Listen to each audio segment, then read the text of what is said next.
Oh, hey guys!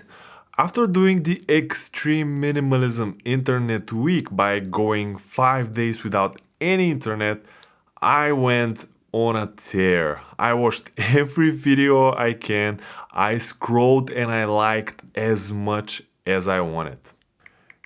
And I did all of this for science, not because I needed to catch up. Just give me a second. During this last week, I recorded my every move online, and here are the results. On average, I used my phone about 2.5 hours per day. This is keeping in mind that during weekends, my usage decreases quite a lot. I unlocked my phone about 70 times per day. This is crazy. Which brings us to a total of 17, almost 18 hours of usage for the whole week, and about 500 times that I looked or unlocked my phone. Of course, a lot of this was for work. For example, I make a lot of calls, but also a lot of it was media, social media, and so on and so on and so on. And this is just my usage time on the phone. I also recorded my time spent on a laptop or on a tablet or any other mobile device online. And when you add all of this, it's more than 3 hours on average per day on the internet in any kind of way. You think that's a lot? Let me show you some worldwide averages. People spend about almost 3 hours on their mobile devices. And then when you add laptop and tablet time, it goes up to 4.5 hours per day. And the question that I keep asking myself is, how did we get here? And quite honest, it's pretty straightforward. First of all, we justify everything that we're productive. We stay connected with our friends. We do this for work, or I need this for research, or whatever else. We find justifications to prove that we're not addicted when actually we're all addicted to our devices and mostly to the internet. Because I remember the time when I had a phone but there was no internet, and trust me, I wasn't always constantly checking it because there was nothing to check. So the internet obviously brought everything to a whole other level. Now, obviously, collectively, we won't all just quit the internet. There are a lot of benefits to it. But I remember during the week without internet that I felt so happy. I was so productive, and I was, most importantly, so focused on the things that I really loved doing. And because of this, I want to find a middle ground. I want to implement internet minimalism in my life without going crazy with the sacrifices and going without internet for months. I want to be a bit more productive and a lot less distracted during every single day.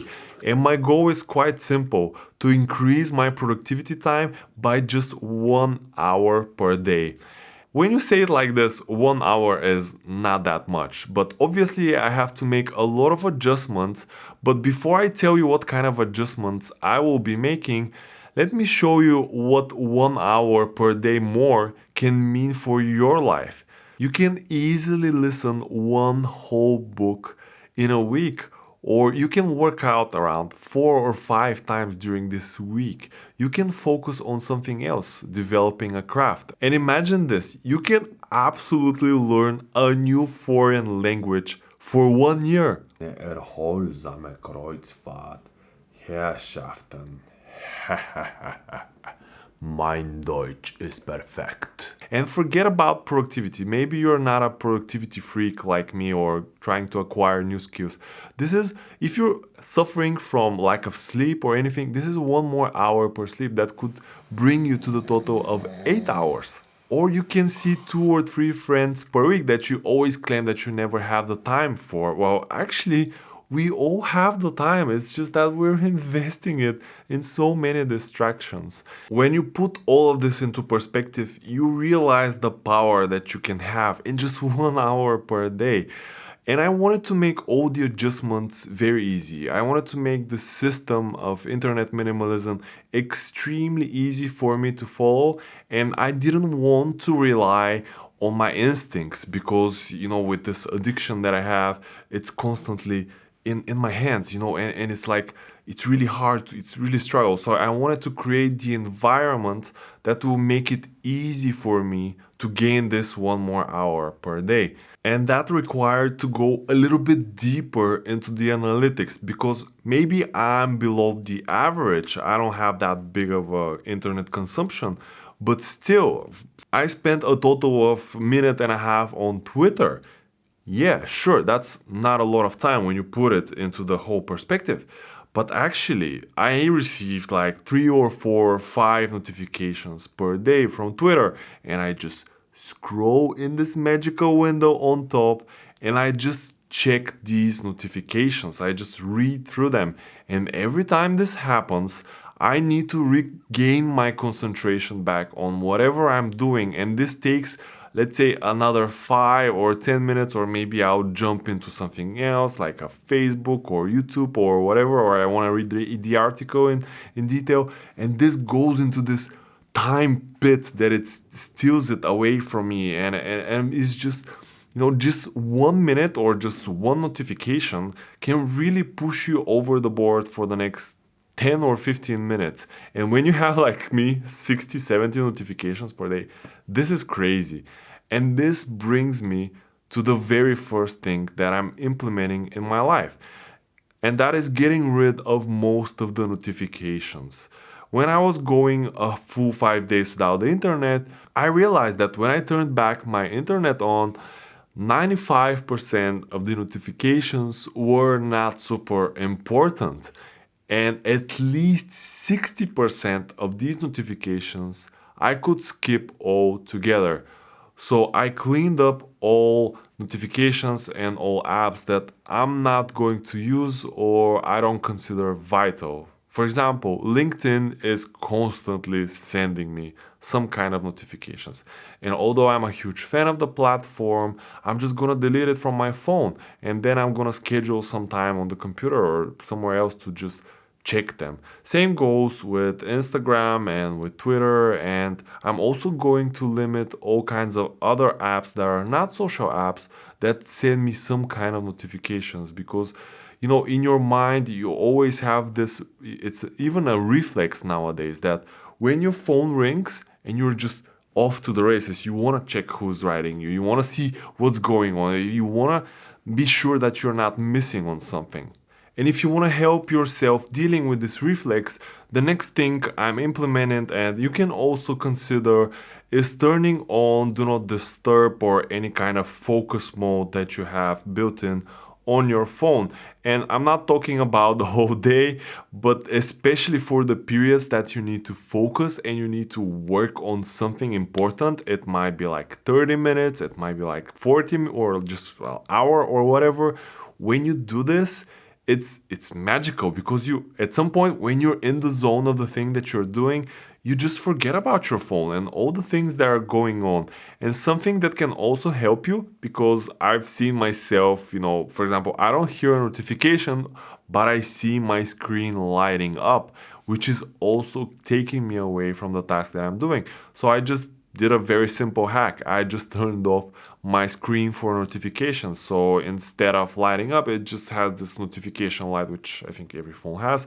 And at some point I'll be able to see it, but that's it. And it's a super easy and super simple hack that, trust me, when you're in the zone, it helps you stay there and be as productive as possible. Something very interesting that I've noticed and I instantly implemented is turning off the music. Usually when I work, I really love listening to music, or when I do something or maybe editing a video or whatever. Again, I really love listening to music, but actually it turned out this is super distracting for me because I'm a guy, and I don't know if you know this, but guys can keep concentration only on one thing at a time. And the best example I can give you is that guys, usually when they're looking for the exact address, when they're going, like for example, when they're driving on the street and they're looking for the exact address, they turn down the music because they need to see better, because the mind it's a fun fact. I don't know why it's this, but I found that I'm super more much more super more Jeez. I'm much more concentrated when I don't listen to music. Although this is something I love, now it's actually distracting me, and I can feel the need of silence that I have in order to work and be productive. The next internet rule that I'm implementing is to just award myself. You know, we are not robots, and we all have favorite things to do on the internet and waste time on. For example, my poison is YouTube, and in the mornings I really love watching NBA games or any kind of other YouTubers that I really love. And you know, if I've had a full day of productivity or even an hour of focus, I don't mind. I will need to take a break anyway, so I will just restructure my whole usage around these 10 or 15 minutes that I'm taking a break. So then I'm going to check my notifications. Then I'm going to chat with a friend. Then I'm going to watch a video or play a song or anything else. And this way, I kind of restructure my whole internet usage that the overall time it might not go down so drastically, so I'll probably still use internet for like about 2 hours per day or 3 hours, who knows, but the way I use it will be totally different, and the whole point obviously is to be more productive and to achieve more. Another thing that I'm going to implement and I really loved during my no internet challenge is the complete turn off from the grid. And definitely, I will implement this and have longer internet breaks in my life. So, for example, maybe a weekend away without the phone, or without messaging nonstop or watching videos or whatever. Just a weekend in the nature with bad reception and enjoying anything that you see and you hear. The other day, we went scuba diving, and it was a completely different experience. It was so cool because you hear all these noises and you're so focused on the things that you see and you do underwater, and there are no distractions. And I really love this feeling. It kind of helps you experience life and everything that's happening to you and kind of appreciate it more. And I think that's one of the biggest diseases that we have and the biggest problems, that all of these distractions, all of these internet things, they're great. You know, it gets us connected. Many people have done, achieved amazing things online, and they have earned amazing money through this medium. But at the end of the day, it doesn't always make you happier. It's just weird, but it's a fact. We rarely have the time or spend the time just enjoying the little things like eating a pineapple, or watching the sunset from your window for no particular reason, just because it's really beautiful and you're not like this on your phone at the same time, or trying to photograph it for Instagram and send it. So no, just for the sake of it. And these are my simple internet minimalism rules. And if you guys are more interested on my progress and how I've been doing, or if I'm slacking or really bad at following these simple rules, let me know. I can do an update video. Let me know in the comments down below maybe what kind of other strategies you use to limit your internet time and also stay focused for longer. I really appreciate the people that comment. This really helps this channel grow, and I cannot thank you enough for watching and for following me. And that's everything for this video, guys. I'll see you in the next one. Ciao.